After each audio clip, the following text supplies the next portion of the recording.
the fragile peace deal to move forward. I wouldn't call it a fragile peace deal anymore. I'd call it a no peace deal.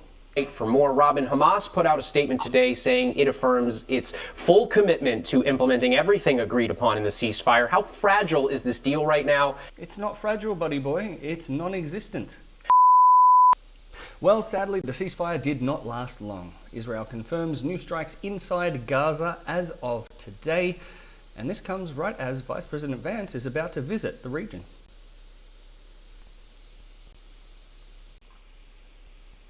Well, the ceasefire is officially over as Israel confirms new strikes inside Gaza. That's right, no more peace in the Middle East as of today. That did not last long. We were hoping for peace in the Middle East. We got something completely different. Let's take a look at the clip. Israel and Hamas are now accusing each other of violating a ceasefire brokered by the U.S. Israel confirming it struck multiple targets inside Gaza today after alleging shots were fired at IDF vehicles in Rafah.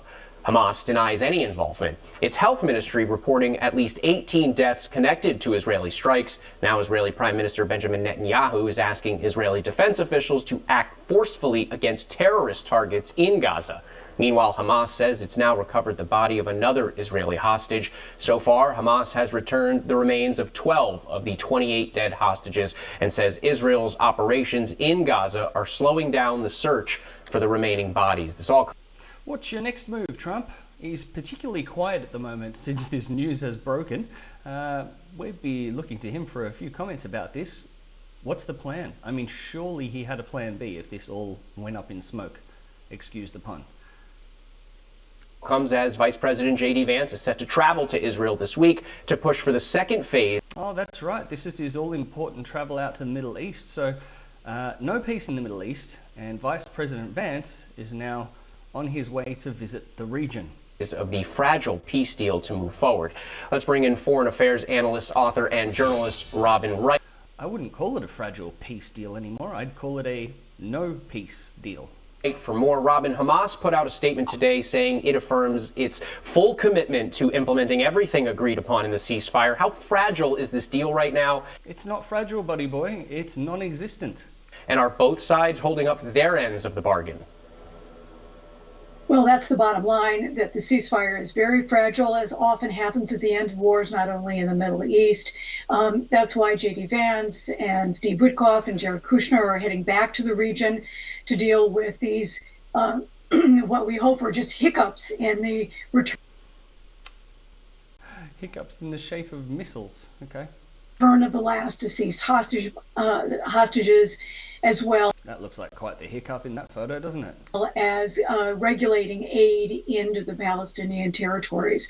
But the big challenge really lies ahead, and that is giving both sides a sense that there is something else beyond the ceasefire that will help stabilize, and that's the creation of an interim security force, bringing in foreign forces from the Arab world, from the Muslim world, some possibly from the West, including the United States, and the beginning of a creation of an alternative Palestinian state, so Hamas is not in political control.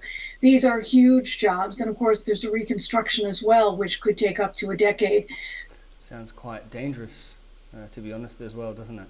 So there's a lot still to make everyone feel that this is actually going to work. What are some of the biggest challenges for the vice president as he heads to the Middle East this week to move this agreement into phase 2? Stay alive. That could be one. Well, again, it's defining who's going to participate in the interim force, defining plans for reconstruction.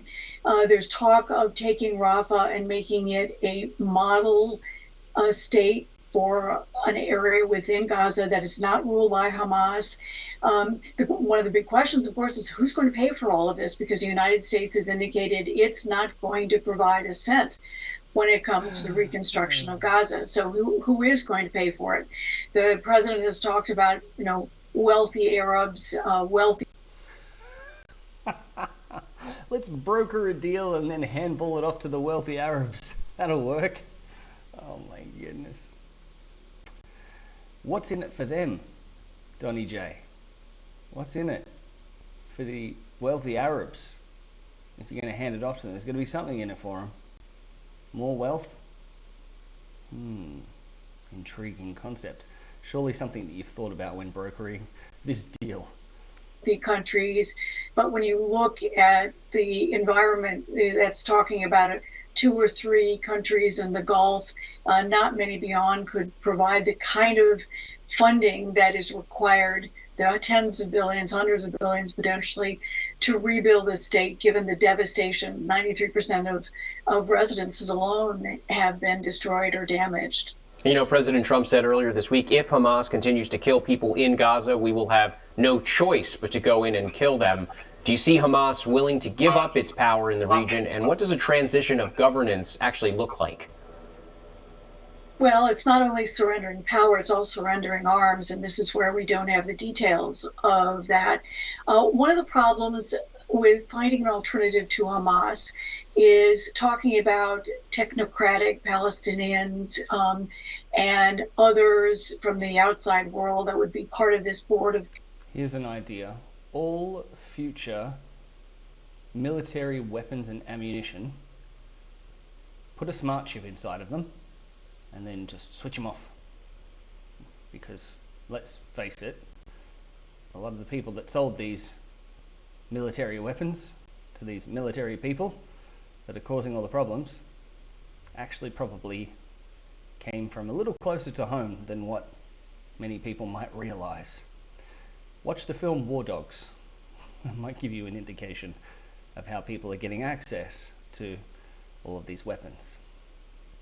Peace, which would be chaired by President Trump and with potentially aid from former British Prime Minister Tony Blair.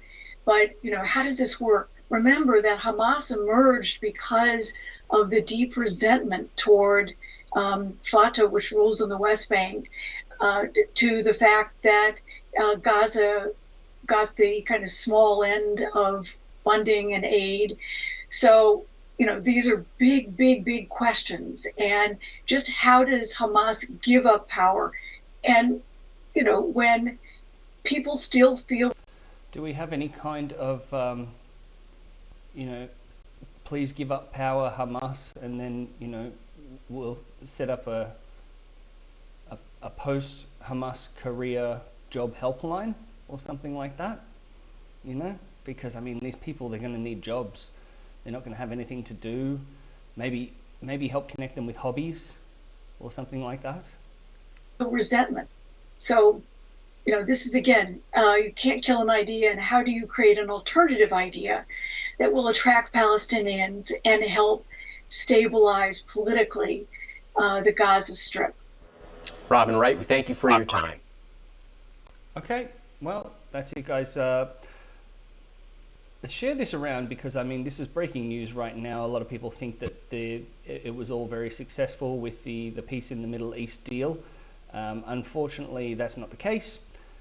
Like, comment, subscribe. We really like to get your comments and just hear exactly what you have to say about this and any ideas that you think might work to bring peace to the Middle East. This is Jack White for US Daily. We'll see you in the next one. Bye for now.